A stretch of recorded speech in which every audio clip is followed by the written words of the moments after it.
We had an ethics bowl round between the team from Patton University in San Quentin and the UC Santa Cruz Ethics Bowl team.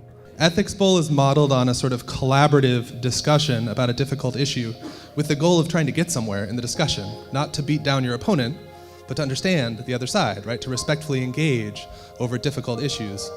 If you've seen other debate formats, the things that you might look for or notice, number one, they're going to be much nicer to each other than you may have been used to seeing. Right before the event, I was really nervous. I've never been to a prison, let alone talk to a prisoner. I thought it was going to be a lot more like the movies where like they're locked down and they're like, you know, they're going to be hollering. For most people who come in who've never been to San Quentin, this isn't what they expect. And we're pretty proud of that. Okay, so the first team presenting will be the San Quentin Patton University team. The question they're going to respond to is simple. It says, should we change the Goldwater rule? If so, how?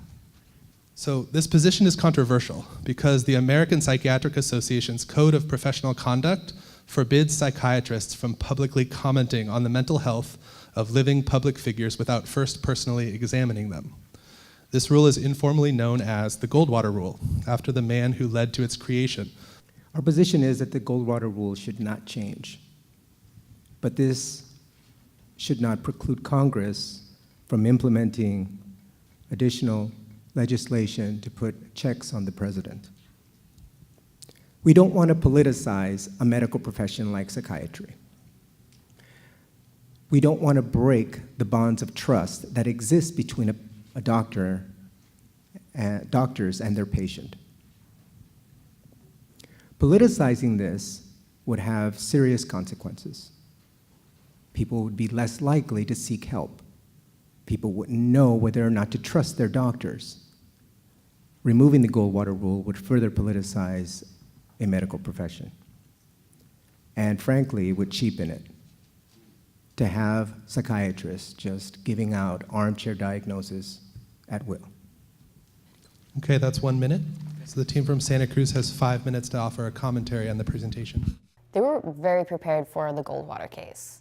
They had a really good argument, and it gave me a lot of insight on that. They made like the most eloquent argument I've ever heard. We would argue that it is already being politicized in the mainstream media, and the way it's being politicized, it's actually being used to warp people's perception about what's going on, whether in favor or against the president. So psychiatrists are the best equipped to come in and actually say what's going on with him and give some clarity, and the American people deserve truth as far as what's going on with the state of the nation.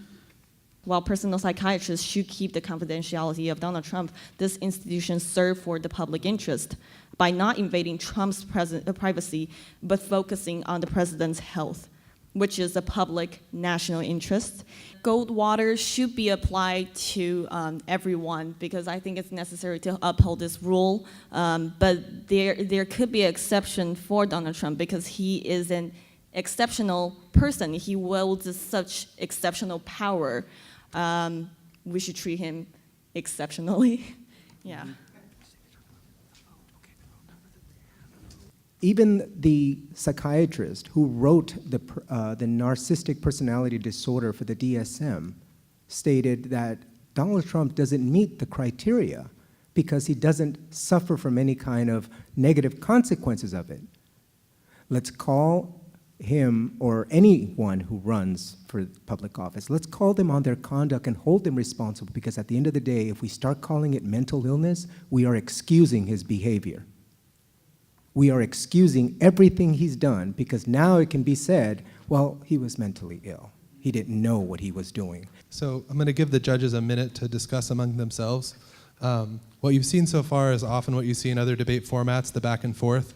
The other big difference in Ethics Bowl is the judges now get 10 minutes to ask any questions they want of the presenting team about what they just argued. So my question to you is around the ethics of that, the morality of that. Do you think that leadership requires a higher moral standing? Should we expect more from leadership? So that structure, that institutional structure, answers the question of should we hold them to a higher standard.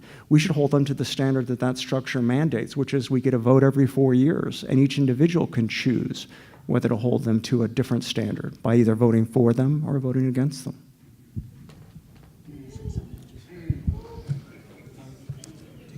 and they just had like a mental map of like the arguments down to a T.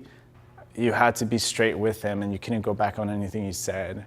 And just so you know, the way a round is scored, you have 3 judges, and we go sort of by votes. Each judge awarded a point total, but the winner of the round is the team that wins more judges. I have San Quentin with 54 points and UCSC with 51 points for San Quentin for the win. I have 51 for San Quentin and 46 for UC Santa Cruz. I have UCSC with 41 and Patton University with 52. So, congratulations to the Patton University team.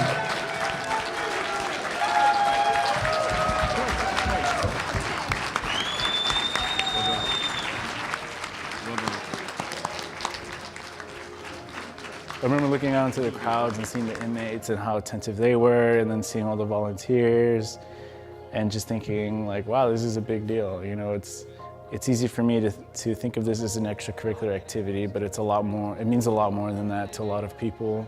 And that was something that I felt was the most powerful part of the experience, was this idea of how important freedom of thought and freedom of exchange of ideas, freedom to exchange your ideas with another person, is like very fundamental to our humanity.